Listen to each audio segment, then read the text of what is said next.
Buenos días, buenos días. Viernes 21 de noviembre del 2025. Iniciamos al ritmo de Gloria Estefan hoy. Qué bien, brinda paz y amor. Buen disco, pero no me gustó para viernes, que el viernes tengo que decírtelo. Que así pensaba que íbamos a estar navideños. No, hombre, bien. Gracias. Algo navideño, pero estuvo genial el cambio, sí, hasta en el ánimo. Gracias por la sintonía de siempre. Primero a Dios por la oportunidad de este nuevo amanecer y de poder iniciar la jornada de hoy viernes junto a ustedes que nos sintonizan y que nos acompañan cada día a iniciar la jornada a través de Despierta con CDN. Nosotros estamos bien. Tenemos que decir que estamos bien porque también estamos concluyendo la semana laboral hoy, después de una semana bastante cargada de información. Buenos días a Federico, a don Nelson Rodríguez, que vamos a estar acompañándoles en el día de hoy. Hay muchas informaciones, pero ahora el saludo. Quiero hacer referencia al evento del 25 aniversario de la Fundación Global Democracia y Desarrollo, Funglode, que tuvo lugar ayer y fue encabezado, por supuesto, ahí ustedes están viendo las imágenes, la directora de CDN que estuvo ahí, Albanel y familia, y personalidades, el ingeniero Manuel Estrella y don Manuel Corripio y gente del mundo empresarial y político vinculado a Funglode. Decir al presidente Leonel Fernández que fue un acto bastante emotivo y resaltar la participación o las palabras de algunas de las personalidades que participaron en este evento del 25 aniversario de la Fundación Global. Decía el presidente Fernández que él tiene la esperanza, y esperemos que así sea, presidente, que el Funglode cumpla 500 años como la UAS. Ya ustedes saben que hay Funglode para rato y qué bueno que así sea. Resaltar que dice, compartió una experiencia don Manuel Corripio, que en una ocasión, en una de las tantas ocasiones en que ha acompañado al presidente Leonel Fernández fuera del país, en los eventos que organiza Funglode, que siempre se ocupa de decir que es la República Dominicana, que no se refiere a él, que no habla ni siquiera de Funglode, sino del país. Y don Manuel Estrella también tuvo algunas palabras para valorar esta trayectoria de 25 años de Funglode y resalta, además de todos los aportes a la cultura, el conocimiento, el enorme reto que representa mantener una institución de esta naturaleza y de esta dimensión y que se ha logrado.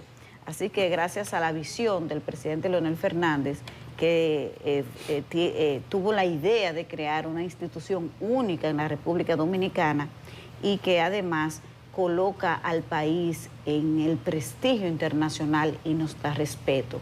Es como dijo en una entrevista que le hicimos al director ejecutivo, Marco Herrera, de que Funglode es ya una marca país, es parte del país.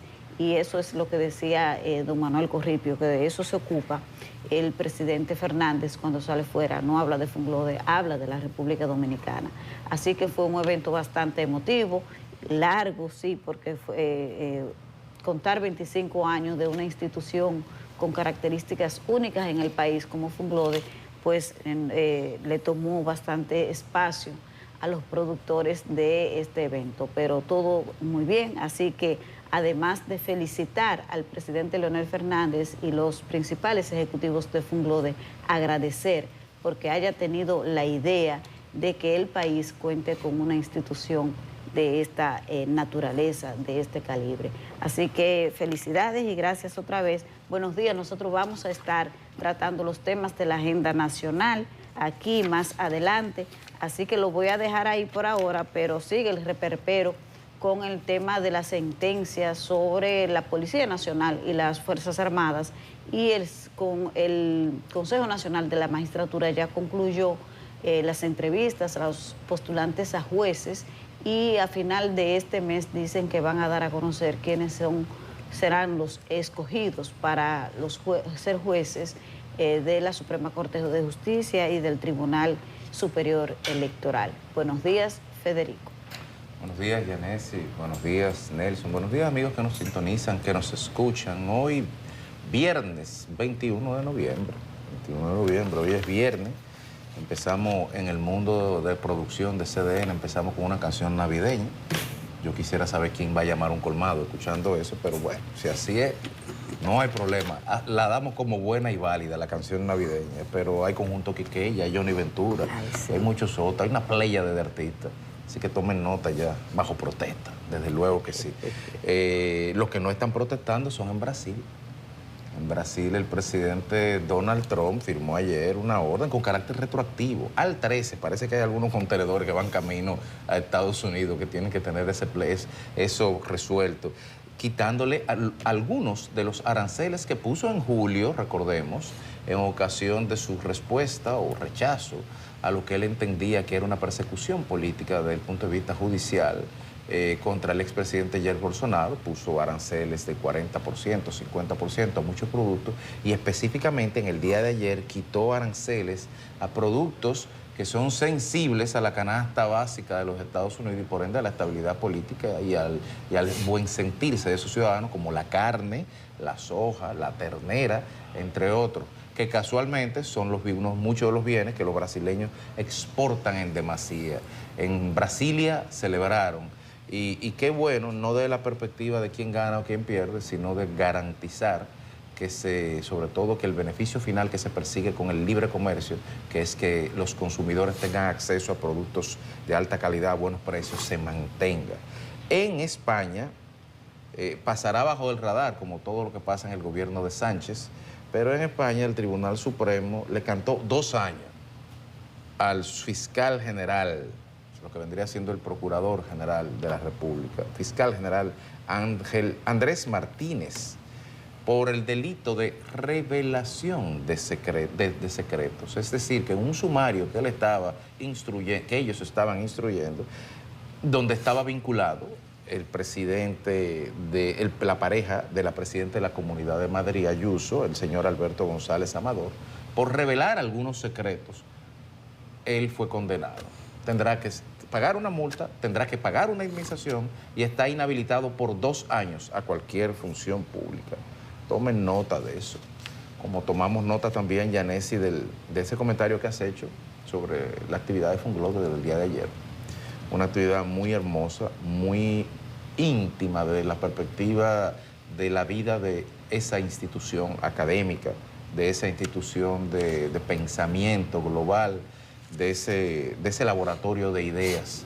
Una actividad muy bonita, muy bien organizada, donde se exaltó no solamente la trayectoria de 25 años y logros de esa institución, sino también, algo poco común en este tipo de actividad, las personas y los protagonistas de cualquier nivel vinculados a ese proceso de más de 25 años, porque garantizar la estabilidad institucional en un país como este, donde la institucionalidad fuera del Estado es tan precaria, eso es mucho. Una ONG que dure 25 años aportando día a día en primera línea, aquí y fuera de aquí, es mucho tiempo. Es un motivo para que la Fundación lo celebre y para que el país también comparta ese sentimiento. Felicidades al doctor Leonel Fernández y al equipo de la Fundación Global de Funglode por esa actividad y por sus 25 años. Se te olvidó decir que él quiere que la fundación dure 500 y él aspira a celebrarlo también. Óigame usted, pero bueno, nadie sabe con esto adelanto de inteligencia artificial y todo esto y nanotecnología, que en eso es que está oportunamente el presidente Luis Abinader, que arribó ayer a California a participar nada más y nada menos que en la reunión anual de la Asociación de la Industria de Semiconductores. Que si él estuviera en Managua hablando de eso o reuniéndose con empresarios de eso no significa nada, pero si lo está haciendo en California lo significa todo, porque ahí es que se corta el bacalao de los conductores, de la tecnología, de la robótica, de la inteligencia, de las bases fundacionales del nuevo modelo productivo del siglo XXI. Están ahí, justamente donde está el presidente. Llegó anoche, fue recibido por su excelencia la embajadora María Isabel Castillo y estará 2 días reuniéndose, aparte de esta reunión, de esta asamblea, en reuniones bilaterales con diferentes empresas. Le acompaña el ministro de Industria y Comercio, Víctor Bisonóasa, que es un abanderado también de este tema, de poder impulsar a la República Dominicana por estas líneas de la nueva cara de la tecnología. Ya ayer en Santiago, en la reunión de la Asociación de Industriales de la Región Norte, AIREN, el ministro de Hacienda, Magín Díaz, volvió oportunamente a recordarle a los industriales, por a la ciudadanía general, que las reformas que hay que hacerse en ese país tienen que hacerse ya y tienen que hacerse sin esperar una crisis. Hizo un análisis retrospectivo de las últimas reformas y recordó que los dos grandes hitos de reforma, 1992, 2004, fueron hechos en condiciones de crisis. Y República Dominicana, que no tiene ningún motivo para sentir, pensar o temer por una crisis, por los fundamentos estructurales de su economía y todo lo que resaltó el ministro Magín Díaz ayer, está en el mejor momento, pero para eso es necesario hacer lo que está haciendo el ministro, hablar, predicando el evangelio de la reforma a todos, la buena nueva de la reforma, pero que ojalá así sea. Ayer en el día de la reunión de la Cámara Brasileño-Dominicana, su excelencia, el embajador Carlos Pérez, resaltó que, cito, es muy importante que la República Dominicana mire al Mercosur con el mismo interés con que Brasil mira a la República Dominicana. A nivel continental, Brasil no es poca cosa, si no pregúntenle a Donald Trump, que ayer firmó una reversa de unos aranceles. Brasil es el principal socio de muchas economías grandes, como por ejemplo Argentina, y Brasil es el tercer socio de la República Dominicana, y por lo tanto tenemos, así como miramos al norte, no debemos de dejar de mirar al sur. Muy importante esa propuesta que hizo su excelencia, el embajador Carlos Pérez, con relación a que República Dominicana debería explorar pertenecer a esa importantísima alianza, que por cierto debe ser actualizada en los nuevos desafíos, que es el Mercosur. Y para terminar, en el día de ayer, la Dirección General de Contrataciones Públicas suspendió 20 registros de proveedores del Estado a 20 empresas presuntamente vinculados, me imagino que no presunta, porque si ellos lo suspendieron es porque tienen alguna prueba, a esta trama que sotoboche se está corriendo por debajo quemando por debajo de la pradera, de una supuesta red, un supuesto entramado de connivencias para poder facilitar que las mismas personas ganaran licitaciones en diferentes instancias. Bueno, muy bien la Dirección General de Contrataciones Públicas por instruir, por investigar, por sancionar dentro del marco de su competencia. La pregunta obligada es, ¿y ahora qué? Pues si usted le sanciona a una gente y le suspende el título habilitante de proveedor del Estado, debe ser por algo. Y si ese algo existe, bueno, muy bien por la Dirección General de Contrataciones Públicas. ¿Y a quién se le pasa la pelota y cuál es el próximo paso? Porque debe de haber un próximo paso. Buenos días. Muy buenos días, muy buenos días. Me suscribo a la entrada musical de hoy, que debió ser más potente. Sí. Y más en víspera de Santa Cecilia, mañana 22 de noviembre, el día de Santa Cecilia, el día de los músicos. Pero ni modo, comenzamos nosotros aquí con buen pie. Faltan 41 días, soy yo solo aquí que estoy llevando el conteo para terminar el año. Y faltan, no sé si 3 días o 6 días a Joel Santos para que dé el informe del apagón general. ¿El lunes dijo? Bueno, él dijo 2 semanas. 2 semanas, sí, pero va después una, dijo, falta otra. Bueno, pero lo que pasa es que él dijo 2 semanas el viernes, el 14. Entonces cumple la primera. Pero el apagón fue el 11. Si es 2 semanas desde el 11, ya van 11 días. Y si es 2 semanas, desde el viernes pasado van 8 días. Eso tiene su importancia.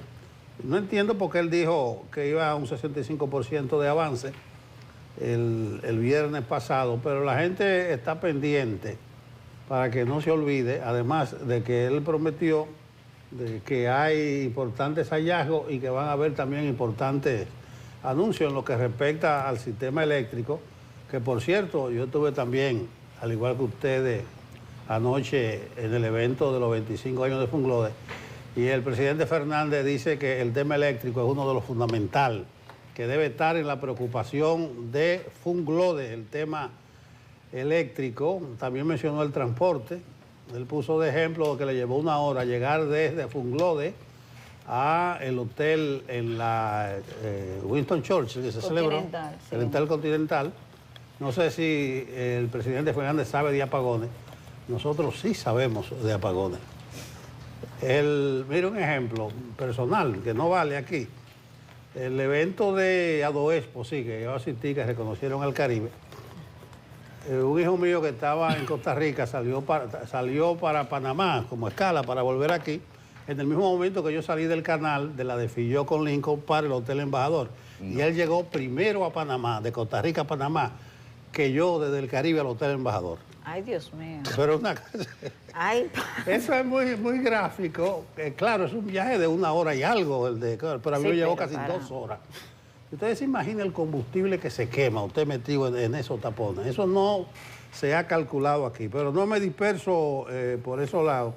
Hoy es el Día Mundial de la Televisión. La televisión. Léanse el editorial del Caribe, que habla de un recuento de la historia de la televisión y de la importancia de esa herramienta, de ese instrumento. Una televisión que debe tener contenido al servicio de los valores, al servicio de la familia, contenido al servicio de la preservación del medio ambiente, al servicio de la paz.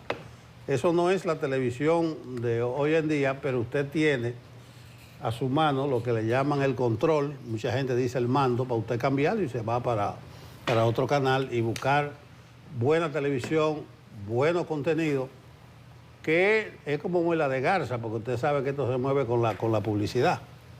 Pero creo que esta herramienta, este instrumento, que ha evolucionado muchísimo, debe tener un mejor uso, igual que la música, que es el día de mañana. Una sola cosa que no pude tratar ayer, aunque Federico antes de ayer sí lo mencionó, con la visita del príncipe saudí, de Arabia Saudita, a Donald Trump, que lo trataron por todo lo alto. Y una periodista le hizo una pregunta valiente a Donald Trump y al príncipe, pero usted fue señalado por Estados Unidos como parte del entramado de la muerte, el asesinato del periodista Khashoggi, Jamal Khashoggi. Y Trump se ofendió, que cómo le hacen eso, pero realmente ese periodista que fue asesinado en octubre del 18, cuando Trump era presidente, la primera vez, Estados Unidos se involucró porque él no solamente era columnista del Washington Post, sino que residía en Estados Unidos. Y la investigación arrojó que Estados Unidos señaló a 17 personas, al cónsul de Arabia Saudita en Estambul, porque fue allá, también lo sancionó y se condenó o se criticó a ese príncipe que dio muchísima vuelta y maroma para tratar de justificar ese asesinato y al final dijo que dentro del consulado de Arabia Saudita en Estambul lo mataron rebeldes. Alguien se metió ahí, lo mató y lo descuartizaron después de haberlo torturado. Entonces, ¿cómo es posible que se reciba así y se le dé ese recibimiento? Pero días antes, del día 11, el actual presidente de Siria, al-Sharaa, fue recibido también por todo lo alto con saco y corbata, que fue el fundador de Al-Qaeda en Siria, y que Estados Unidos, ahí es que quiero llegar, daba $10 millones por la cabeza de ese que hoy recibió como presidente. En diciembre pasado, Estados Unidos le quitó esos 10 millones y los recibió como un gran hombre, porque él dice ahora que no, que ya él cambió. Y está señalado como decapitador de niños incluso. Pero con una oreja uno hacía un negocio, porque si la cabeza costaba 10 millones, sí, una oreja le daban 100 millones. No, yo creo que esos 10 millones que le sobraron a Estados Unidos, porque se los quitó a él, se lo pusieron a Maduro. A Maduro. Pero a donde yo voy es esa doble moral, señores. Entonces, que se cuide la gente cuando Estados Unidos está persiguiendo y que condenando a un dictador. Recuérdense que Saddam Hussein de Irak era el niño bonito de Estados Unidos, que lo tenían para pelear con Irán. Kataga Sarin tiró Saddam Hussein a Irán.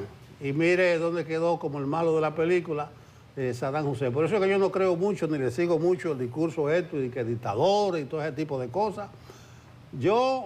Francia ayer. Francia, el canciller francés, rechazó las operaciones militares en el Caribe de Estados Unidos. Dice el canciller francés, Jean-Noël Barrot, que esos ataques ignoran las leyes internacionales.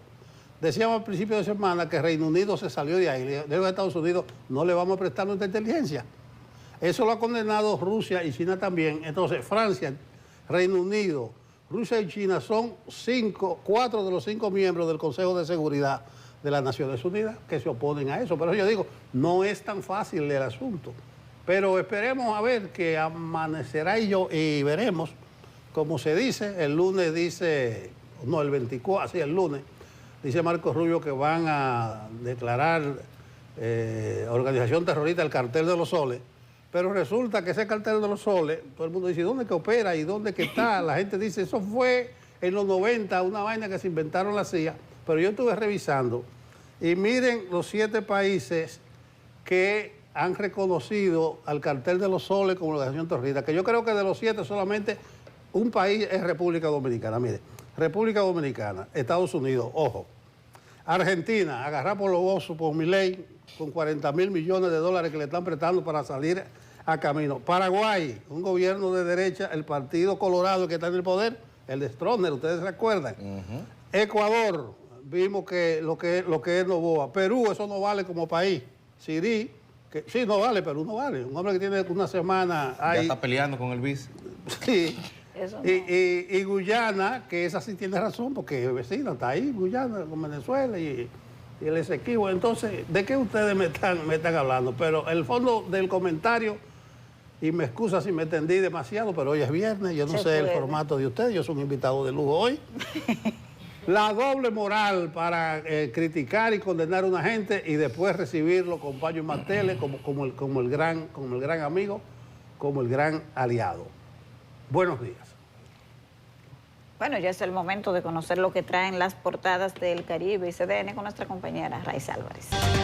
Así es, muy buenos días, compañeros, buenos días a toda la audiencia de Despierta. Iniciamos este vistazo por el periódico El Caribe con la Fundación Global Democracia y Desarrollo, que celebró sus 25 años de fundación.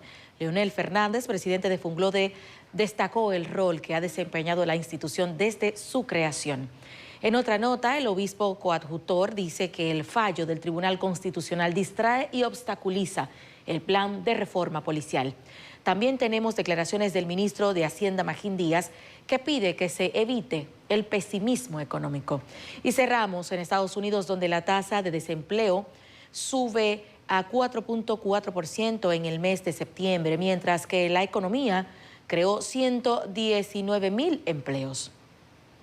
En la contraportada hablamos de deportes y de los oncenos del Cibao FC y la Universidad OIM, que se volverán a citar esta noche en un partido de la jornada 14 de la Liga Dominicana de Fútbol. El encuentro será a las 7 de la noche en el estadio del Cibao FC en la Pontificia Universidad Católica Madre y Maestra de Santiago de los Caballeros. Y ahora pasamos a nuestro portal digital cdn.com.do, donde usted podrá informarse de las noticias más importantes del país y el mundo, como esta sobre la advertencia de que la inteligencia artificial multiplica los riesgos de ciberataques. En otra información, en CDN Digital, Contrataciones Públicas suspende registros a 20 proveedores del Estado investigados por corrupción. Y cerramos las notas de CDN Digital con la nueva Miss Universo, la mexicana Fátima Bosch. Así que les invitamos a que visite nuestro portal digital cdn.com.do y además adquiera nuestro periódico El Caribe para que esté enterado de estas y otras informaciones en todo momento. De mi parte es todo, mantenga la sintonía con Despierta. Vamos al clima con Jean Suriel. Recuerden, hoy es viernes, atención, atención al reporte meteorológico para el fin de semana. Adelante, Jean. Muchísimas gracias, muy buenos días. Vamos ahora a conocer las informaciones meteorológicas en el territorio nacional. Iniciamos así la cuenta regresiva para que comience el invierno en el hemisferio norte. Precisamente durante el próximo mes ya estaremos dando inicio a ese periodo de temperaturas muy frías en la región del Caribe. Aunque hemos iniciado a principios de noviembre la temporada frontal, que se extenderá hasta finales de marzo o mitad de abril, será a partir de las próximas 2 semanas que las temperaturas tiendan a descender hasta el territorio nacional, así refrescando aún más el panorama meteorológico en gran parte de nuestra región. En las últimas 24 horas hemos visto cómo el periodo nocturno ha visto descender las temperaturas en gran parte del país porque hay una masa de aire polar llegando desde la región norte hasta el territorio dominicano. Esos remanentes que han dejado los frentes fríos al norte de nuestra región están siendo empujados hasta nuestro país por los vientos del noreste y así refrescando el panorama meteorológico en gran parte de República Dominicana. Especialmente a partir de las 6 de la tarde comienza este descenso de las temperaturas, permanece en la noche durante la madrugada y primeras horas de la mañana hasta las 9 a.m. cuando el sol comienza a calentar y ahí la radiación solar entonces genera un incremento de la sensación térmica entre 11 de la mañana hasta las 4 de la tarde. Pero seguiremos durante este fin de semana con este ambiente muy fresco en todo el territorio nacional. Y en las últimas 24 horas también tuvimos la influencia de dos vaguadas, una ubicada en el Mar Caribe y otra muy cerca de República Dominicana en Bahamas. Sin embargo, ya esos fenómenos atmosféricos estarán debilitándose durante las próximas 24 horas y así empezará a reducirse el contenido de humedad y de las posibilidades de precipitaciones en el territorio nacional. Es por eso que desde hoy tendremos un patrón del tiempo menos lluvioso en República Dominicana y permanecerá durante este fin de semana, también al inicio de la próxima semana laboral. Escasas precipitaciones en nuestro país. Hoy todavía, esta tarde, podrían ocurrir algunas precipitaciones moderadas porque los remanentes de las dos vaguadas estarán incidiendo en el territorio nacional para generar así algunos chubascos, sobre todo hacia la cordillera central, hacia el norte, noroeste, también hacia el noreste. Y veremos algunos aguaceros dispersos hacia el litoral caribeño, especialmente al final de la tarde y durante la noche. Por supuesto que esta noche volverán a descender las temperaturas en gran parte del territorio nacional porque los vientos seguirán llegando hasta nuestro país, muy frescos, así descendiendo las temperaturas en gran parte del territorio nacional en las noches y también durante las madrugadas. Se aleja el sistema frontal número 6 hacia el Atlántico Norte y por el momento no tenemos ningún sistema atmosférico de importancia en el Atlántico, ni en el Mar Caribe, ni en el Golfo de México que amenace con convertirse en depresión, tormenta o huracán. Estas han sido las informaciones meteorológicas. Muchas gracias, Jensi Uriel. Están todos enterados cómo estará el clima en el fin de semana. A la pausa. La protesta surtió su efecto. Ahí está el merenguito navideño, señores, en plena Navidad y un viernes. No pueden bajarnos el ánimo así. Ahí está Andy Ventura. En ese caso, pues saben que Johnny. En paz descanse, don Johnny. Gracias por brindarnos tanta alegría durante tanto tiempo y además dejarla como legado. Lo seguimos disfrutando. Son las 7:37 minutos. Ahora vamos a saludar a nuestra gente que entra en contacto con nosotros a través de Facebook Live. Aquí está José Roberto Ventura. Buenos días, Yulisa, Catherine, Federico, Yanesi. Buenos días, Rafael Flores. Hay un problema y parece como que se escribió todo junto. Rafael, vuelve a escribirnos que no se entiende. Norca Conde, buenos días, bendiciones para ustedes y para el país. Síganos despertando nuestra conciencia y luchemos contra la ignorancia, que es la principal guerra a ganar. Muy lúcida, Norca. Gracias por hacer contacto con nosotros. Víctor Dionisio Báez Tejada, buenos días. Monchiraldo, buenos días. Staff de comunicadores de Despierta con CDN, buenos días. Gracias. Francisco Marte. Magín dice que hay que hacer la reforma antes de una crisis. Será antes de que se agudice la crisis. Tan reflexivo, señores, la gente hoy. Jacqueline Pérez, buenos días y bendiciones para todos desde Atomayor, la gente del este en contacto. Cristian Segura, muy buenos días, feliz inicio del fin de semana.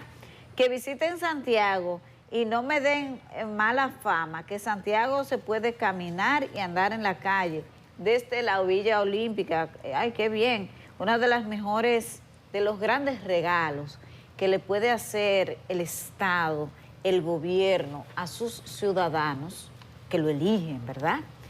Es crearles las condiciones para que puedan caminar por sus calles. Eso tiene como un efecto emocional y espiritual que hay que vivirlo para saberlo, no sé, pero... Y es tan triste que uno aquí no lo pueda hacer porque lamentablemente los niveles de delincuencia le han quitado al dominicano ese privilegio. Entonces, si usted va al interior, algunos campos entonces no tienen esas condiciones adecuadas para caminar así como por las calles, porque usted puede hacerlo en los parques, pero caminar por las calles y contemplar lo que hay tiene como un efecto. No sé si ustedes lo han vivido, así como a mí me pasa, pero es bonito. Francisco Martí dice que Magín, y bueno, ya lo leímos, se repite que hay que hacer la reforma antes de que se agudice la crisis. Genaro Álvarez dice desde Elizabeth, en New Jersey, Estados Unidos, siempre con ustedes, buenos días y gracias por la fidelidad de su audiencia. Alan David Vargas Corsino, muy buenos días. Desde el inicio, que le gusta ver a D'Angelo Reed. Sí, a D'Angelo tiene una sesión muy interesante en las noches aquí en CDN, así que véanlo. Josy Martínez Yanesi, feliz Navidad y gracias también para ti y que te vaya muy bien, de que la cartita de los regalos se responda adecuadamente, como debe de ser. Y Johnny Díaz dice, buenos días, quería preguntar si el gobierno puede con lo que trafican haitianos. Si el gobierno no puede, eso es un reto permanente. Eso no se va a terminar. Si no, miren países mucho más desarrollados que eso de la fragilidad de la frontera, de las fronteras en el trasiego de ilegales, eso siempre ocurre, pero no es para justificar que se esté haciendo mal. Se puede hacer mejor, creo yo. Josy Martínez, Yanesi, y no entiendo bien lo del tema de ahora, de la elección del mismo sexo de la milicia. Me gustaría escuchar más de ustedes acerca del tema. Gracias, porque lo vamos a tratar aquí. Es una sentencia del Tribunal Constitucional que derogó disposiciones legales de las leyes internas de la Policía Nacional y de las Fuerzas Armadas que tenían condena de hasta 2 años por la sodomía y la homosexualidad al interno de las Fuerzas Armadas.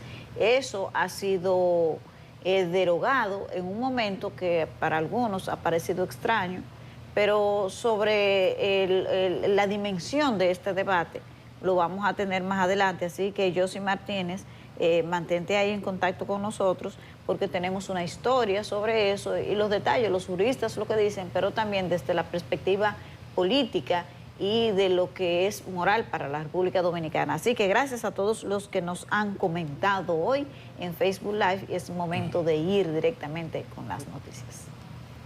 Bueno, a propósito de ese interés que manifestó uno de nuestros seguidores en Facebook para que tratáramos este tema de los efectos de esta decisión del Tribunal Constitucional que anuló las disposiciones que penalizaban las relaciones homosexuales dentro de la Policía Nacional y las Fuerzas Armadas. Esto ha desatado un revuelo, no solo en los sectores religiosos, sino también entre representantes de la clase política, quienes han manifestado su rotundo rechazo a la sentencia de la Alta Corte. Yarili Calcaño trabajó el tema y nos tiene los detalles. Creemos que ha sido un huevo más que ese tribunal ha puesto. La sentencia del Tribunal Constitucional sobre las relaciones entre personas del mismo sexo en las filas militares y policiales han levantado tremendo avispero. El expresidente Hipólito Mejía no solo expresó su rechazo al fallo, sino que también advirtió sobre el impacto social negativo que a su juicio esto podría generar. Yo estoy sorprendido de eso. Yo no sabía eso. Acá, eso no tiene y mucho menos un sector disciplinado como deben ser los guardias y los policías. Pero bueno, son las cosas de mi país. En el Congreso Nacional el dictamen también fue recibido con sorpresa e indignación. Legisladores acusan a la Alta Corte de emitir decisiones que afirman ponen en riesgo la estabilidad social del país. Al margen de las consideraciones jurídicas, este tribunal ha devenido en reiteradas ocasiones en emitir sentencias que, quieras o no, meten en un gran problema al pueblo dominicano. Y que nosotros como órgano del Estado, como primer poder del Estado, también tenemos que analizarlo y verlo y pensar que tenemos que revisar bien a quiénes vamos a poner a dirigir órganos como ese, que son tan decisivos en el quehacer de la sociedad dominicana. Ese tema para mí es algo aberrante realmente y que la sociedad nuestra no está preparada para escucharlo, para el simplemente de escuchar. Eso tiene que ser una aberración para este pueblo. Desde el punto de vista jurídico, el Colegio de Abogados también fijó posición, calificando la sentencia que da luz verde a las relaciones homosexuales como desafortunada e innecesaria. Marca una señal negativa en órganos, reitero, que tienen una exclusiva función como es la seguridad pública, la policía, y la seguridad nacional, los miembros de las Fuerzas Armadas. A través de sus redes sociales, el obispo de la Altagracia llamó a la población a pronunciarse en contra de la decisión que calificó como execrable. Actualmente, el Código de Justicia de las Fuerzas Armadas y la Policía Nacional sanciona la sodomía con penas de 6 meses en adelante cuando la infracción es cometida por oficiales y de 2 a 6 meses en el caso de los alistados. Yarilis Calcaño, CDN. Bueno, ahí vimos lo que nos comentaba Yarilis Calcaño en torno a las reacciones de los diversos legisladores. Ya hemos visto también la de prelados de la Iglesia Católica y de pastores de la Iglesia Evangélica. En todos los países donde se han dado discusiones en torno a estos temas que son medulares porque sacuden la fibra íntima de una sociedad, y las sociedades tienden a ser por naturaleza reacias al cambio y tienden a ser, sobre todo las latinoamericanas, sobre todo esta, conservadora en esencia. Estas son discusiones que siempre se dan y qué bueno que se den. Simplemente en función de lo que dijo de Yarilis Calcaño, recogiendo estos testimonios, me llamó uno la atención, el del diputado, el buen amigo del PRM, Amado Díaz, que señalaba al margen de las consideraciones jurídicas. Y luego expone, porque la verdad viene después del pero, siempre, sus consideraciones personales, como hizo una honorable legisladora ahí también. El tema es que esta discusión es jurídica. Esta no es una discusión de sociología, esta no es una discusión del deber ser, de la naturaleza, ni nada de eso, sino de lo que dice las leyes y la Constitución que esos legisladores que ustedes ven ahí criticando escribieron. Porque el traje jurídico del Estado Dominicano lo cose el Congreso de la República. Esas leyes que habilitaron a ese Tribunal Constitucional a dirimir una panoplia de derechos y sedacear cualesquiera y rectificar leyes y su vigencia o no, fueron ellos.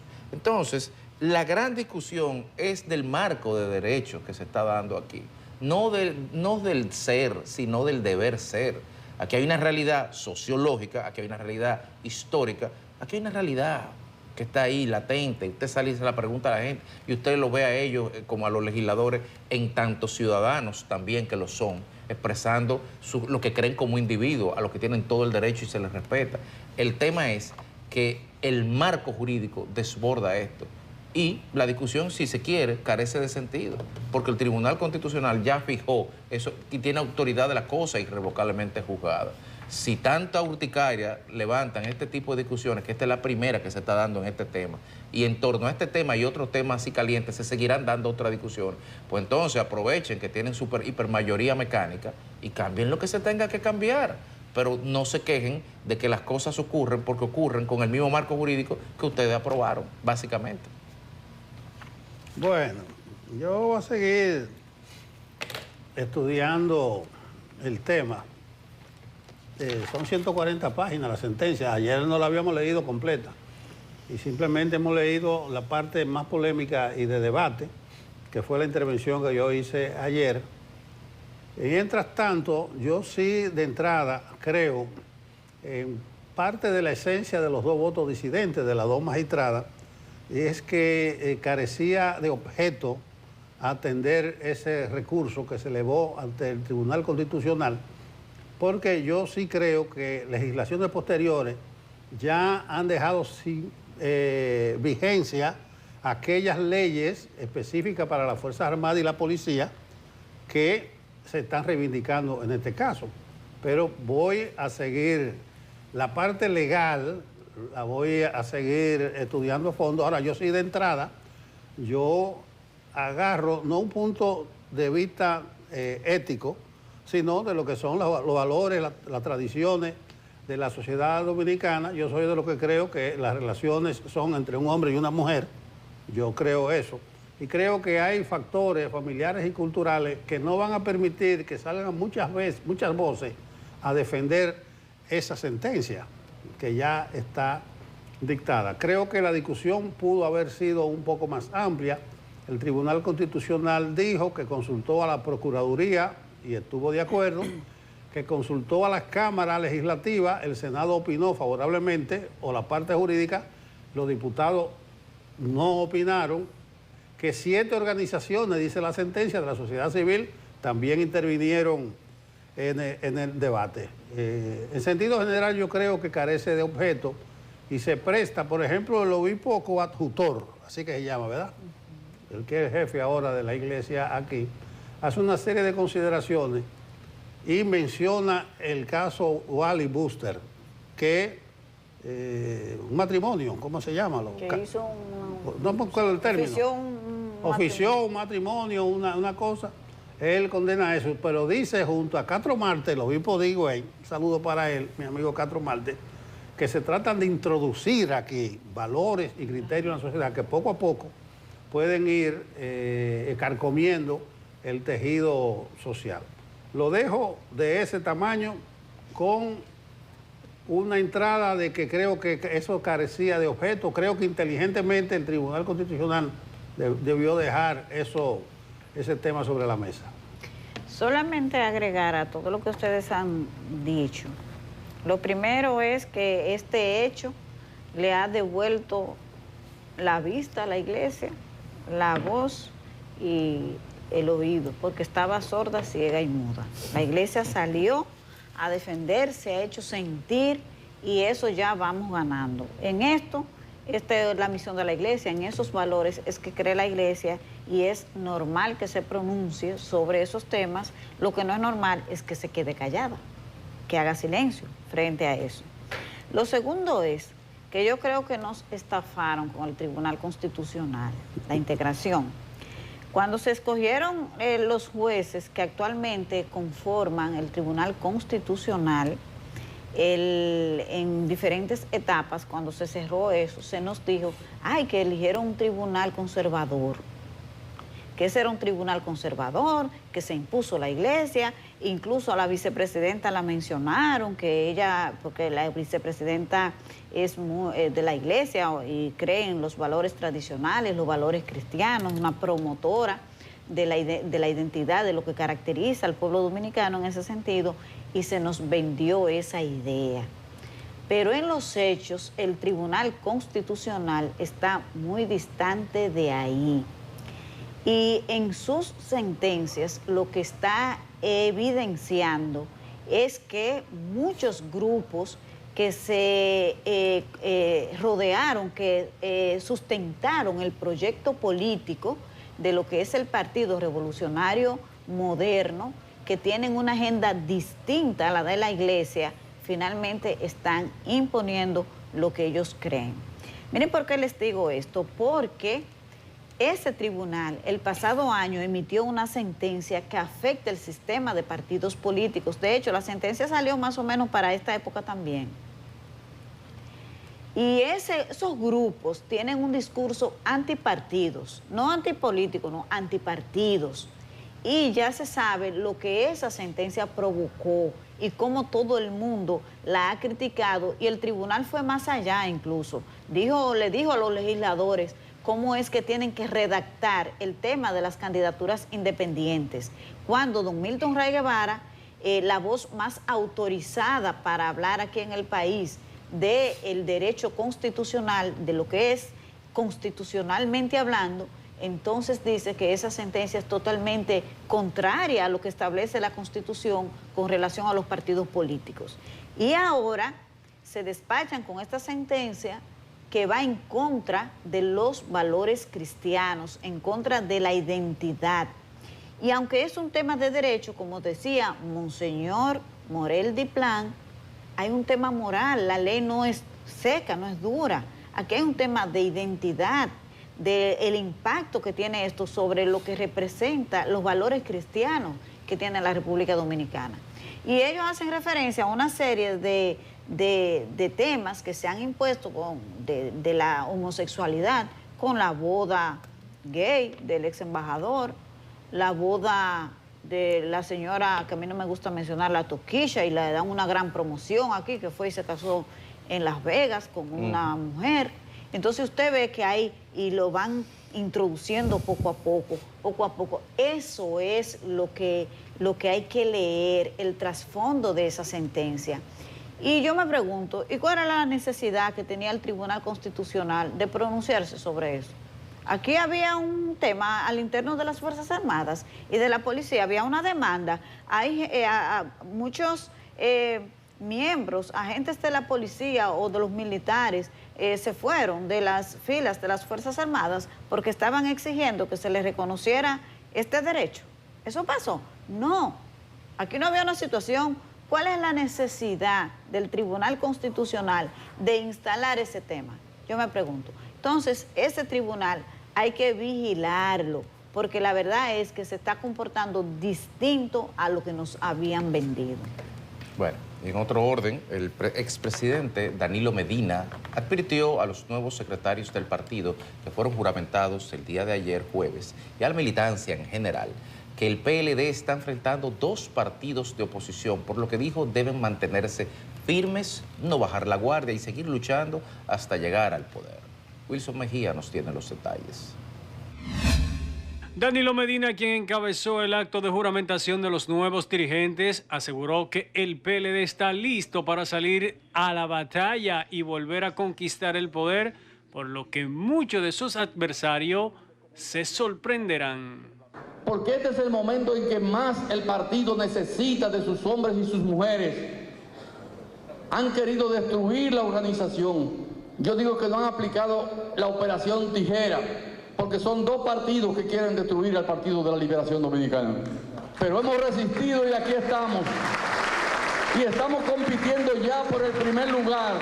Les dijo también que no se dejen persuadir por líderes de otros partidos que se han dedicado a visitar a miembros PLDistas con el propósito de solicitarle que abandonen la organización. No acepten, compañeros, que vayan a ofrecerle que dejen al Partido de la Liberación Dominicana a su casa. Voten al que vaya a ofrecerle eso de su casa. No lo acepten, por Dios.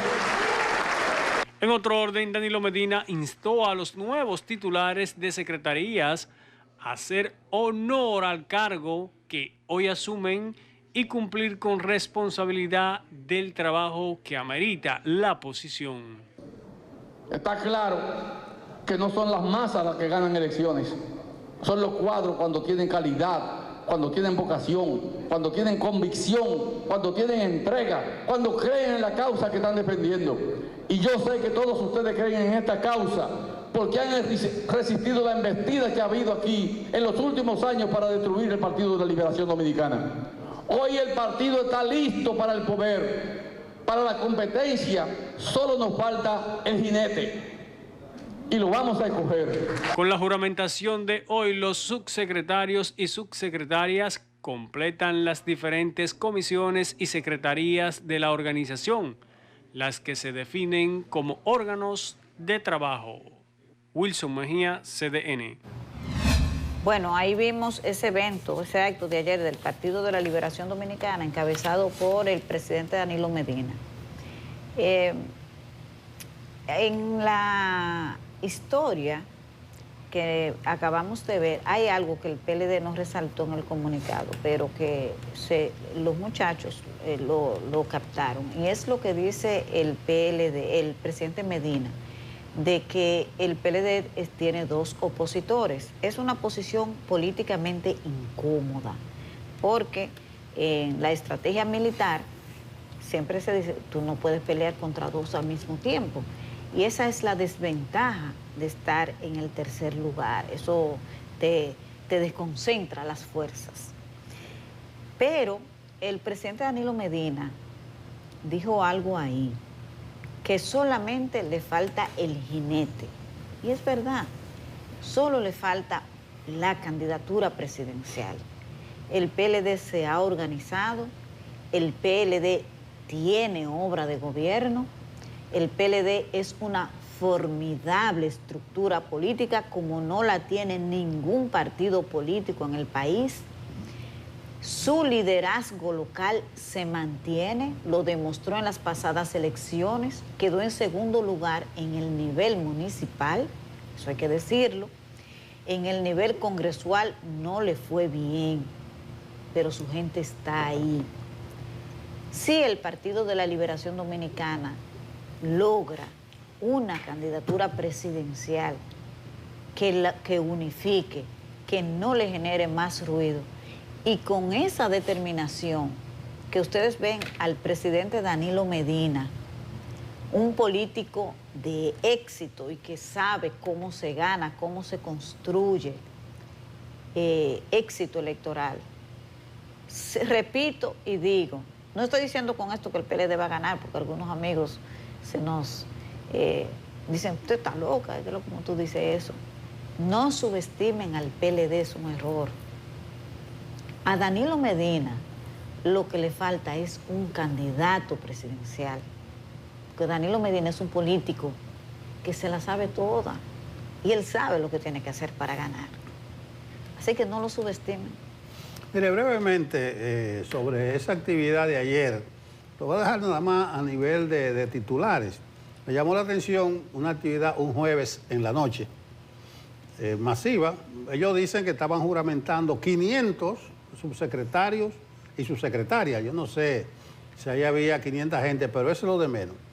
Pero me gustó el discurso de Danilo, la exhortación de que ellos son una suerte ahora de funcionarios de la estructura del partido, pero que es con el trabajo que ellos van a alcanzar la categoría de dirigente. Y también una parte medio filosófica de que vuelen alto, etcétera, etcétera, etcétera. Animó a la concurrencia diciendo que el PLD está peleando por el primer lugar. No sé cuáles son las encuestas que ellos tienen, pero dice que están peleando por el primer lugar. Y que lo que le hace falta y que lo va a tener pronto es un jinete.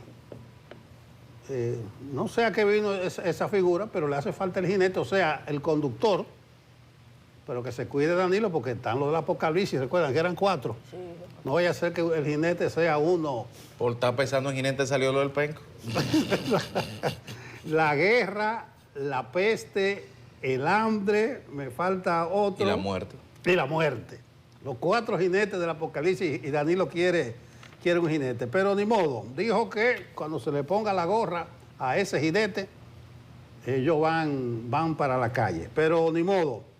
Una bonita actividad, un discurso muy realista, porque es una estructura burocrática lo que están organizando, que eso no es garantía de triunfo. Pero en el marco de lo que son los partidos políticos, de la lucha en una democracia que fortalezca la institucionalidad, nosotros estaremos y estamos de acuerdo desde aquí.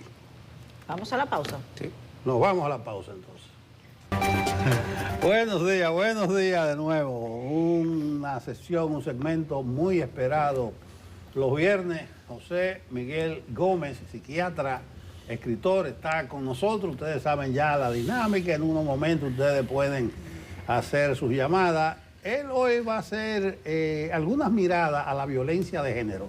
Sabe que noviembre es el mes de la familia. La semana que viene, el 25, es el Día Internacional para la eliminación de la violencia a la mujer. Entonces vamos a ver desde qué perspectiva el doctor Gómez aborda hoy la violencia de género. Buenos días, doctor. Buenos días, feliz viernes. Nelson, bienvenido. Muy bien, doctor. Hace tiempo que no te teníamos en la sesión. Me hacía falta, necesitaba algunos consejos y yo déjame aprovechar el doctor, que está los viernes allá. Qué bien, qué bien. Mira, hemos querido tratar el tema de la violencia. Estamos en el mes de la familia, pero darle una mirada diferente, porque la violencia es multifactorial, es integral. Hay que verla desde el aspecto familiar, desde el aspecto social, comunitario, de pareja. Hay que verlo en el sector educativo, en una sociedad y dentro de la cultura. Porque la República Dominicana, por el incremento de la violencia, de los maltratos a la mujer, a las niñas, a los niños. Fíjate que ayer se celebraba los Días de los Niños y UNICEF hablaba de la cantidad de niñas y niños que son maltratados dentro de los hogares, con golpes, por negligencia, por maltrato, pero también por abuso. Y esos maltratos psicológicos en la niñez es lo que lleva a un adulto a la violencia. La persona no nace violenta. La fuerza no lleva a la violencia. La violencia es una construcción de regularización emocional, de un aprendizaje normalizado, de una cultura que ha normalizado que las diferencias se tratan con violencia en vez de buenos tratos. Entonces, cuando uno tiene un país donde aumenta la violencia contra la mujer, aumenta la violencia contra las niñas y todavía seguimos en un país donde el embarazo en adolescentes es la primera causa de deserción y de abandono escolar y de pobreza también. Y la mayoría las embarazan hombres y a veces hombres que le triplican y le duplican la edad al adolescente o a la adulta temprana que se casa. Y entonces uno se da cuenta de los indicadores psicosociales de que la República Dominicana no ha podido desmontar esa normalización de la violencia de género. Fíjate que hay mucho maltrato. Y estamos hablando de un país pequeño donde de cada 5 personas que se casan, 3 se divorcian. Y de esos 3 que se divorcian, 1 hace un divorcio familiar. Estamos hablando que hay gente que cuando se separa de la pareja, se separa de los hijos. Rompe el afecto, el vínculo, el sentido de pertenencia a la identidad familiar. Y esos niños pasan a ser más vulnerables desde el punto de vista psicosocial, con la ausencia y el apoyo, la afectividad y la figura del padre. Entonces aquí estamos hablando de cómo se construye a través de los maltratos, de la desregulación emocional, de la falta de estrategias y de herramientas y de habilidades psicológicas para mediar conflictos.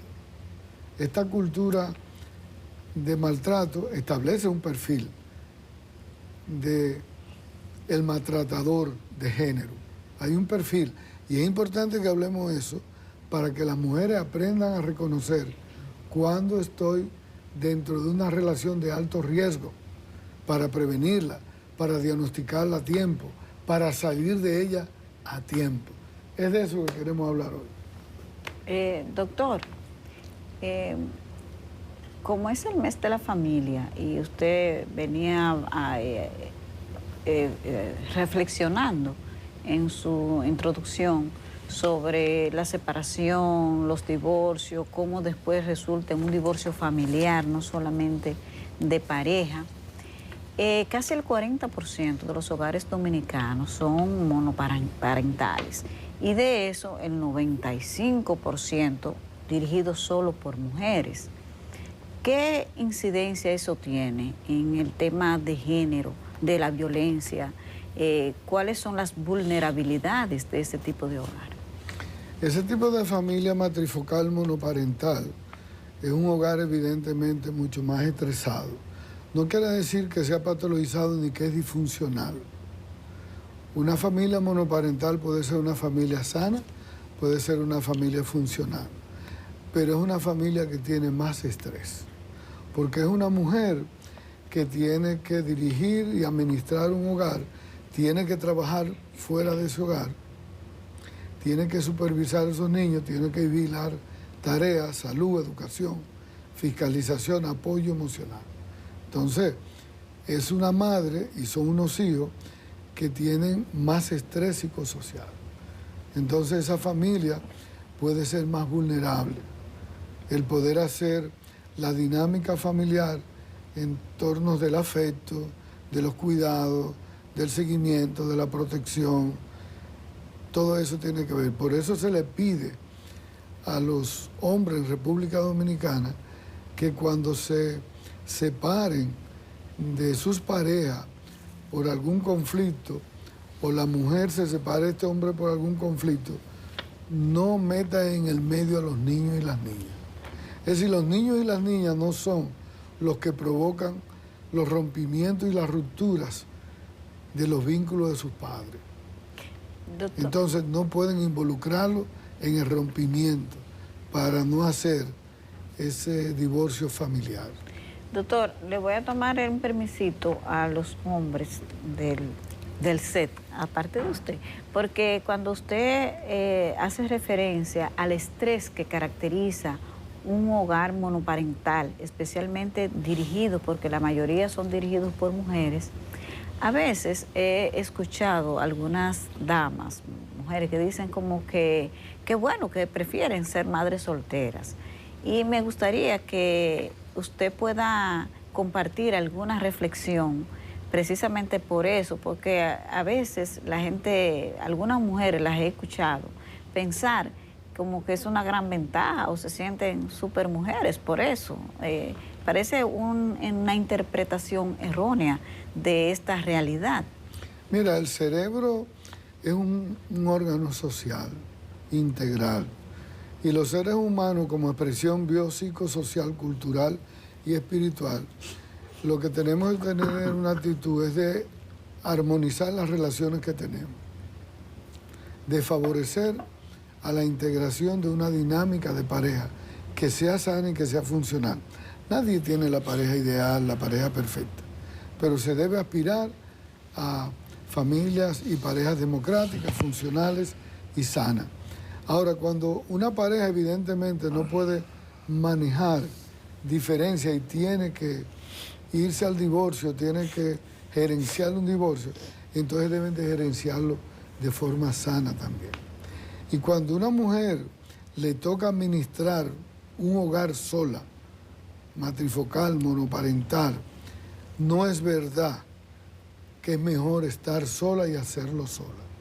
No, no es así. Es decir, para usted tener un marido maltratador, para usted tener un marido abusador, para usted tener un marido acosador, para usted tener un marido que ponga en riesgo la familia, es mejor salir de una pareja tóxica o de una pareja problemática o de una pareja disfuncional.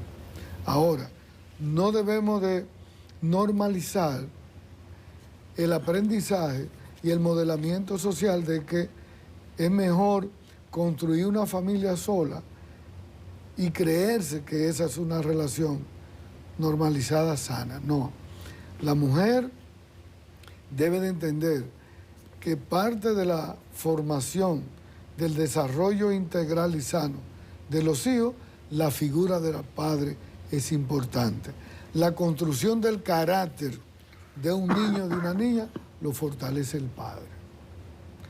La afectividad integral en el género lo constituye también el padre. El seguimiento y el aporte de los valores también lo forma el padre. Entonces, yo pienso que esté el padre o no esté, la figura del padre es importante. Y hay que integrarla y hay que mantenerla sana, y los padres debemos de entender que seguimos siendo padres, no importa que estén separados.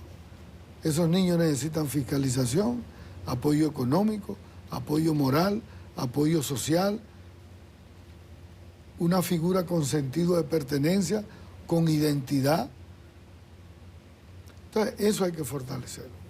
Doctor, Bueno, primeramente recordarle a los amigos que las líneas del estudio para hacerle alguna consulta directa al doctor José Miguel Gómez están ahí, con el 809, el 683-8785, 683-8786, 683-8795 y 683-8796. Puede llamar y comunicarse y hacerle la pregunta que quiera al doctor sobre el tema que estamos tratando. Y yo aprovecho y le pregunto, usted hablaba anteriormente del perfil del maltratador.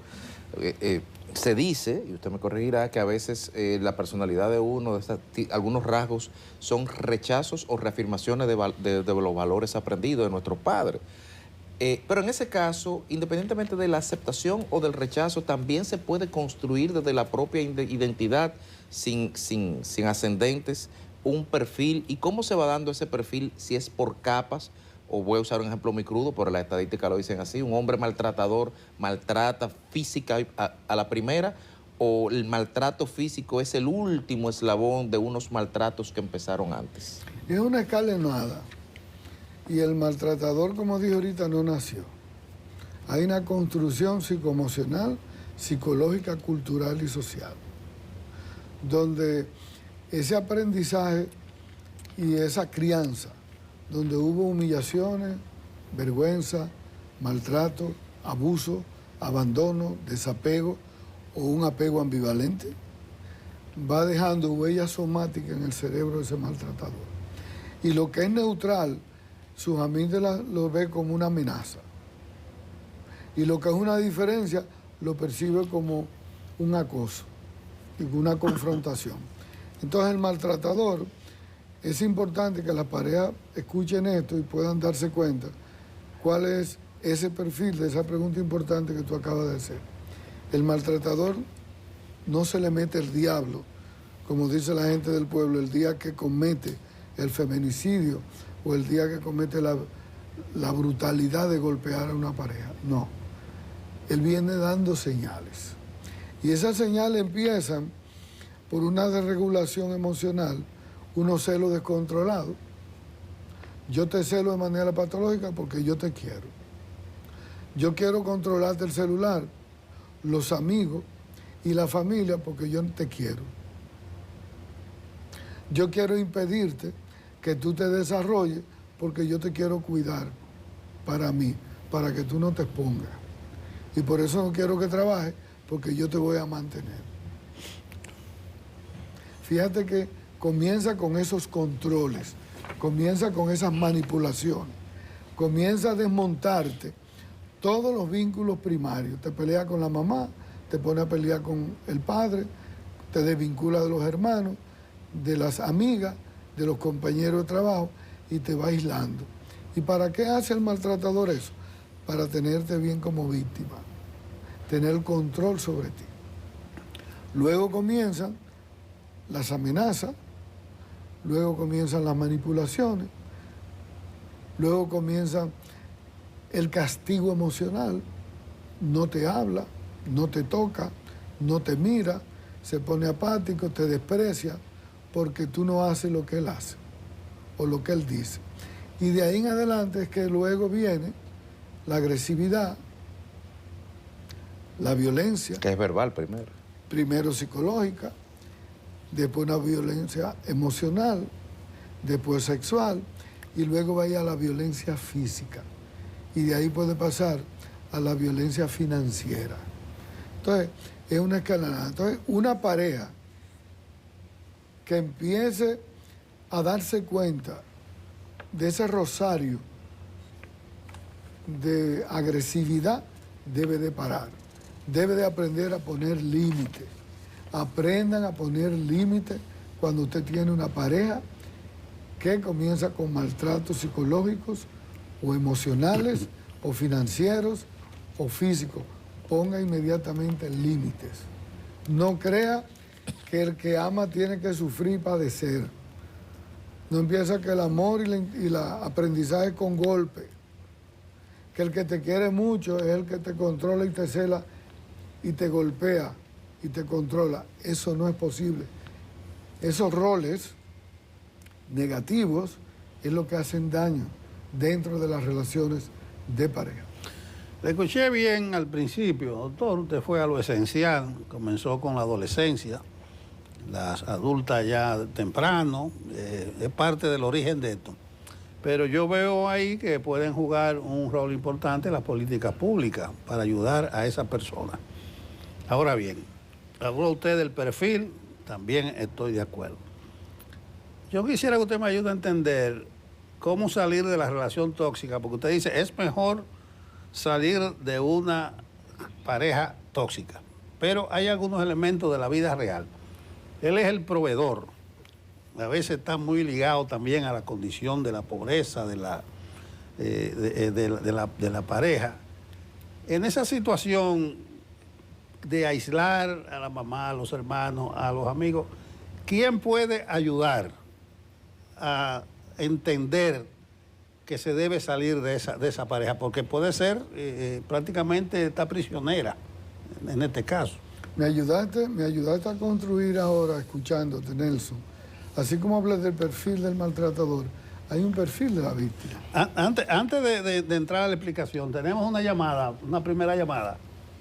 Buenos días, adelante, ¿quién nos habla y de dónde? Sí. Sí, dígame. Muy buenos días a todos. Buenos días. Le habla Ninive Abreu de Bávaro.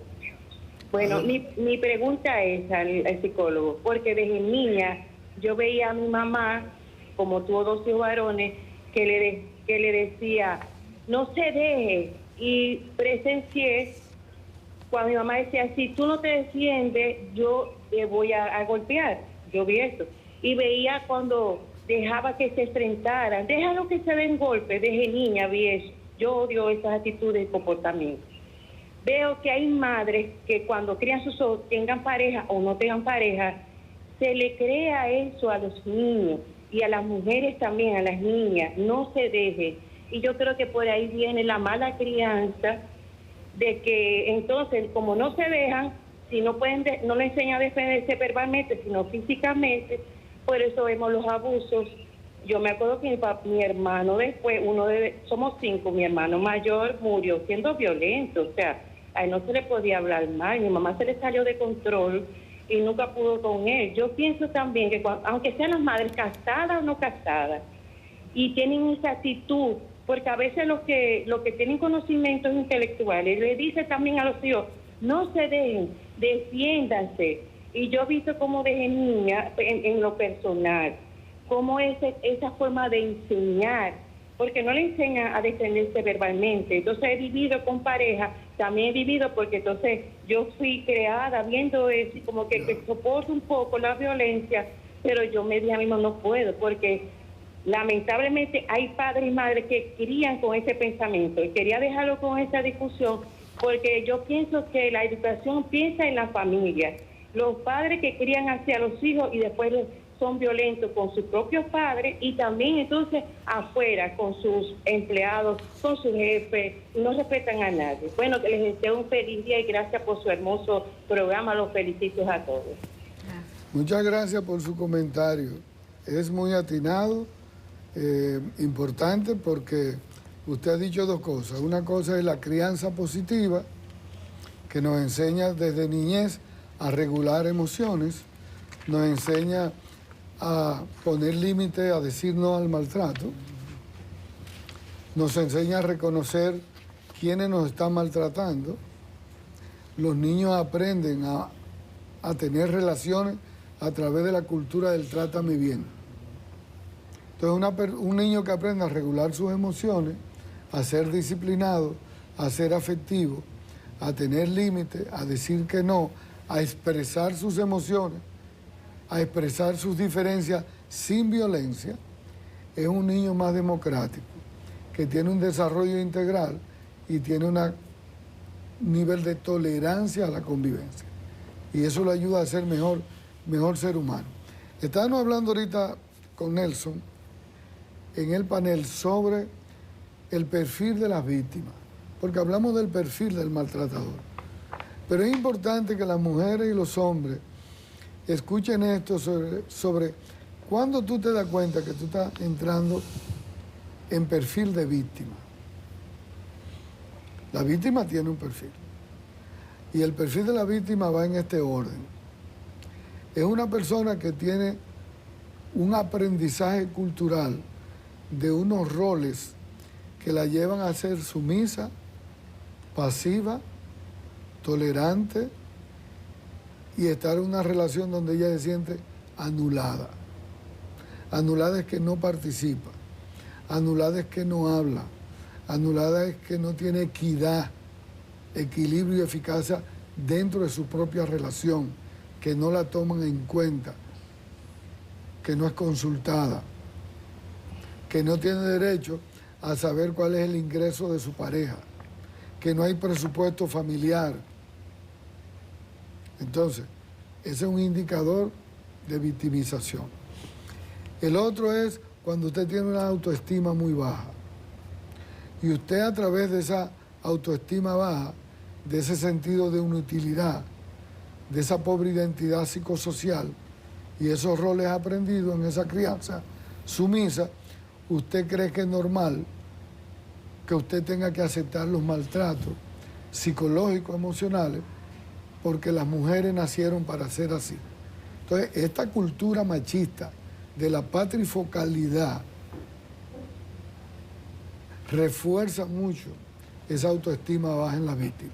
El otro componente es la dependencia emocional y la dependencia financiera. Cuando una persona emocionalmente depende de otra, cuando una persona entiende que su propósito de vida, su felicidad, el sentido de vida, el sentido de utilidad, lo que quiere alcanzar, tiene que esperar que sea la otra persona, su pareja, que determine, eso tiene mucho que ver con victimización. Y lo otro es que pueda soportar los maltratos, que pueda soportar los abusos, los abandonos y la amenaza siempre de que si tiene una diferencia te van a abandonar. Ese miedo al abandono, porque esa mujer que es víctima del maltrato tiene una historia de abandono familiar, tiene una historia de maltrato emocional, tiene unos miedos, tiene una vergüenza. Hay una construcción en ese cerebro de maltrato donde tiene una serie de falta de herramientas psicológicas y emocional que la paralizan y no sabe qué hacer. Entonces ahí se necesita aumentar los factores protectores. ¿Qué son los factores protectores? Mire, una familia integral, sana, es un factor protector. Tener un trabajo es un factor protector. Tener productividad. Tener amigos y amigas es factor protector. Tener espiritualidad es factor protector. Siempre hay que tener su comité político, su comité central de los afectos. ¿No sería? Sí, de los afectos, que le den seguimiento y que usted participe, porque la protegen. Que uno puede hacer reuniones como la de Juan Dolio, ¿no? La protegen, correcto. No, pero muy bien, me siento satisfecho con esa respuesta y lo que usted llama factor protector, porque precisamente es lo que yo veía, la indefensión de que él es el proveedor, es el sostén, ¿qué voy a hacer? Y a veces aparecen del entorno familiar que dicen, no, tú no puedes salir de ese hombre. Correcto. Aunque reconozcan eso. Gracias, doctor, por darnos esta distinta mirada de la violencia de género, porque a veces la circunscribimos nada más a la agresión física. Correcto. Pero esto es una madeja muy, muy grande. Gracias. Gracias y un placer. Hasta el próximo viernes. Nos vemos el viernes. Buen fin de semana. Vamos a la pausa. Estamos de regreso en Despierta con CDN. Ahora para hablar de justicia. Yo creo que todos cuando se nos habla de los procesos judiciales como que nos llega exactamente el mismo latido al corazón, sobre todo por la odisea de un proceso judicial y de todo lo que la gente pasa en busca de justicia. Nosotros tenemos ahora aquí en el estudio a la magistrada Giselle Méndez, que es la presidenta del primer tribunal colegiado de la Cámara Penal del Juzgado de Primera Instancia del Distrito Nacional, que va a presentarnos un plan consensuado que se llama justicia del futuro. Ojalá que ahí esté contemplado acortar los plazos. Vamos a ver de qué se trata y vamos a conversar con ella. Buenos días, magistrado. Buenos días, Yanesi, Federico, don Nelson. Muchas gracias por este espacio para presentarles el Plan Justicia del Futuro 2034, que es la estrategia a largo plazo del Poder Judicial para consolidar esa justicia oportuna, moderna y abierta, totalmente transparente. Ya. ¿Y de qué se trata en sentido general, los lineamientos? ¿Qué es esto? Bueno, Justicia del Futuro 2034 es el nuevo plan decenal estratégico del Poder Judicial. ¿Hacia dónde vamos? ¿Hacia qué aspiramos? ¿Y qué vamos a hacer para construir, para consolidar esa justicia del futuro? Eso que necesitamos, cómo queremos estar en el año 2024 a nivel de justicia. Y se cimenta en 3 ejes esenciales. Cero mora, una justicia ágil, que es una preocupación de toda la sociedad. Y es importante cuando hablamos de esa justicia ágil, reconocer que desde el año 2019 se trabajó en nuestro plan Justicia, Visión Justicia 2024. Y a partir de los avances y aprendizajes en ese plan de Visión Justicia 2024, entonces hemos implementado este plan a largo plazo, que es el Plan Justicia del Futuro 2034.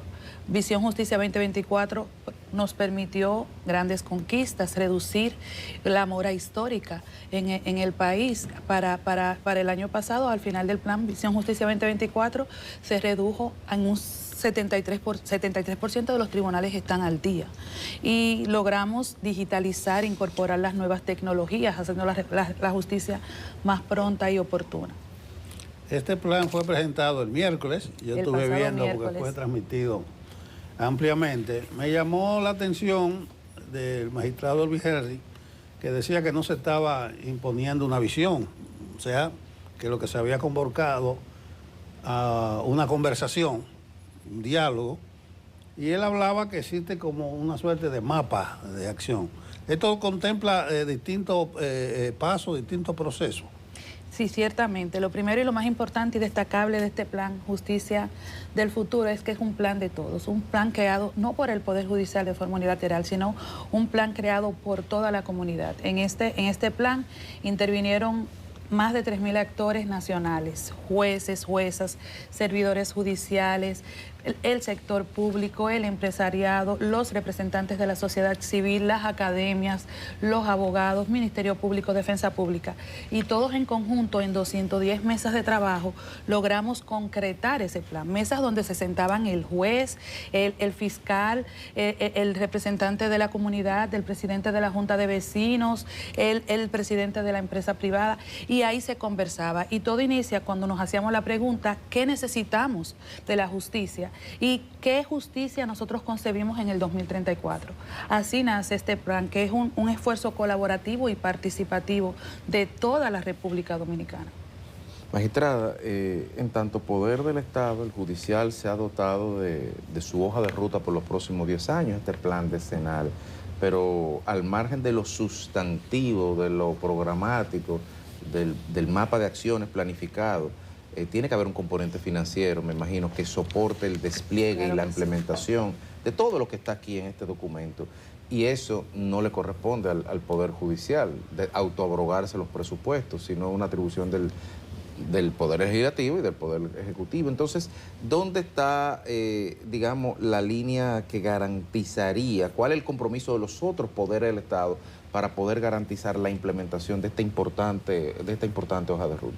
El componente económico es un componente esencial. No podemos implementar un proyecto de forma efectiva y un proyecto a largo plazo como este proyecto a un plazo de 10 años sin disponer de los recursos.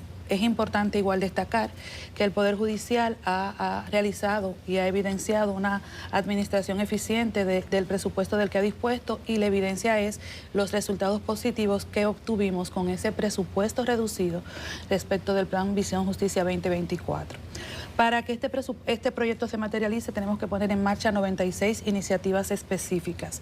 Y para garantizar la sostenibilidad del proyecto, conscientes de que el presupuesto que recibimos no es el presupuesto que nos reconoce la ley, y en los últimos 7 años la media del presupuesto que hemos recibido llega a un 0.15% del Producto Interno Bruto, cuando el Poder Judicial debe recibir el 2.60% 66%, se ha igualmente organizado estratégicamente la implementación de las iniciativas para garantizar con el presupuesto del que disponemos la sostenibilidad del plan, aspirando obviamente a recibir un presupuesto que nos permita agilizar la implementación y garantizar que en un menor tiempo dispongamos de la concreción y obtengamos cada uno de los objetivos estratégicos que nos hemos planteado.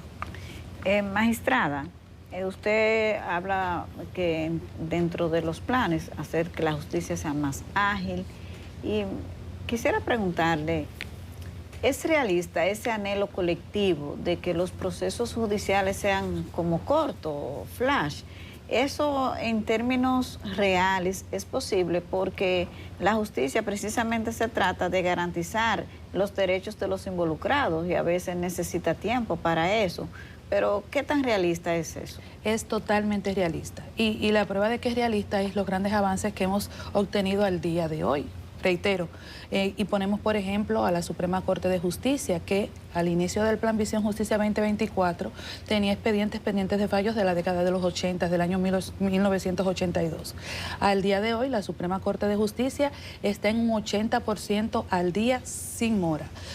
Fallando expedientes del año pasado. Igual, el 73% de los tribunales a nivel nacional también lo hace. ¿Qué es lo que tenemos que hacer para garantizar que esa justicia sea una justicia oportuna, que responda en el tiempo justo? Porque una justicia tardía realmente termina no siendo justicia. Entonces, esa es la preocupación del Poder Judicial y esa fue la principal preocupación.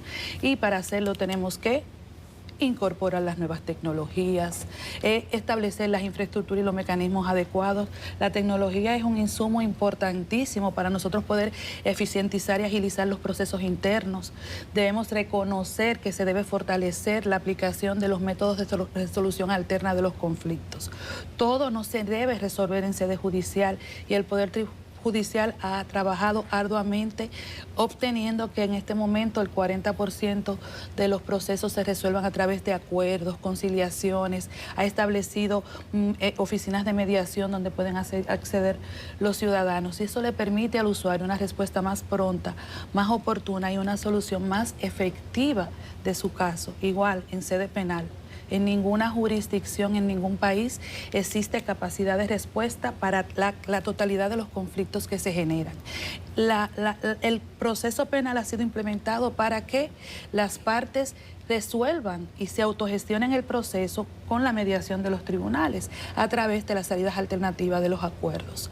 Y una deuda pendiente con la implementación del Código Procesal Penal es precisamente que no asumimos como una prioridad la aplicación de esas figuras que el legislador incorporó. Hay países donde solo se conocen el 20%, el 10%, 5% de los procesos y procesos terminan en un mes, en 2 meses, 3 meses. A eso aspiramos, a aplicar y utilizar eficientemente las herramientas que tenemos, a incorporar las nuevas tecnologías para garantizar esa justicia pronta y oportuna. Bueno, es un gran reto, un plan a 10 años en un país donde impera el inmediatismo, el cortoplacismo, pero vamos a ver hacia dónde puede llegar.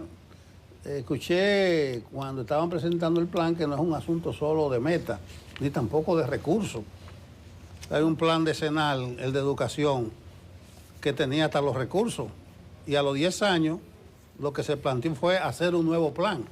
En ese sentido, y dado que el magistrado Luis Henry había dicho que lo importante de esto son los valores éticos y morales que lo sustentan, háblanos algo de eso, porque la expectativa de la gente es que la justicia en República Dominicana es muy injusta, que hay muchas desigualdades, etcétera, etcétera.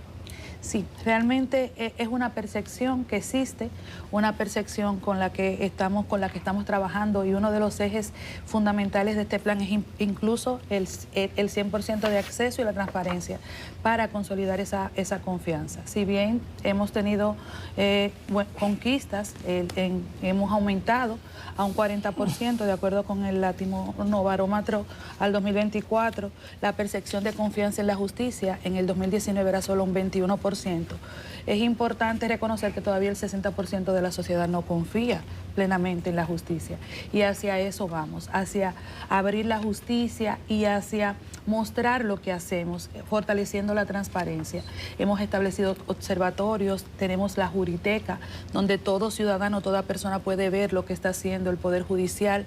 El Poder Judicial ha implementado una política de datos abiertos que permite que desde el portal del Poder Judicial y desde la pestaña de transparencia, todos los documentos que se cuelguen en un formato que pueda ser accesible, que pueda ser perfectamente descargable y consultado por todos y todas las ciudadanas. La idea es consolidar y continuar avanzando en este proceso de transformación para garantizar que ciertamente se erradique definitivamente la mora, que los procesos en todas las jurisdicciones sean conocidos en los plazos establecidos, que se puede equilibrar la carga de trabajo para garantizar esa respuesta oportuna, que potencialicemos el acceso, derribando esas barreras económicas, culturales, tecnológicas que pudieran existir. Bueno, importante este proyecto que ha presentado el Poder Judicial y que hoy nos da detalles la magistrada Giselle Méndez, que es la presidenta del primer tribunal colegiado de la Cámara Penal del Juzgado de Primera Instancia del Distrito Nacional. Gracias. Bueno, muchísimas gracias a ustedes por la oportunidad de presentar este proyecto e invitar a toda la ciudadanía a que continuemos construyendo juntos la justicia del futuro. Bueno, vamos a ver, a mirar 10 años hacia adelante.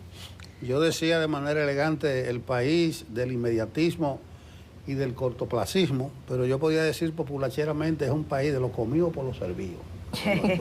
Como usted, magistrada, aquí nos vamos a despedir hasta el lunes. Sí, hasta el lunes. Hasta el lunes. Bueno, y éxito en este plan, que a largo plazo tiene la dificultad que en distintos tramos se van incorporando nuevos actores. Sí. Entonces hay que ver cómo se le da esa continuidad. Es lo importante. Hay un apartado para la sostenibilidad, porque se ha contemplado igualmente la sostenibilidad, y aunque no lo hablamos, incluso el plan se plantea en función de la metodología de escenarios. O sea, se plantearon 4 escenarios posibles en los que cómo podríamos estar y cómo garantizamos que anticipemos riesgos y orientemos decisiones estratégicas para garantizar la continuidad del servicio de justicia, no importa el escenario en el que nos encontremos. Bueno, gracias magistrada. Gracias y a como ustedes. dice Yanesi, con ustedes despedimos. Gracias por acompañarnos y a ustedes también. Descansen bien.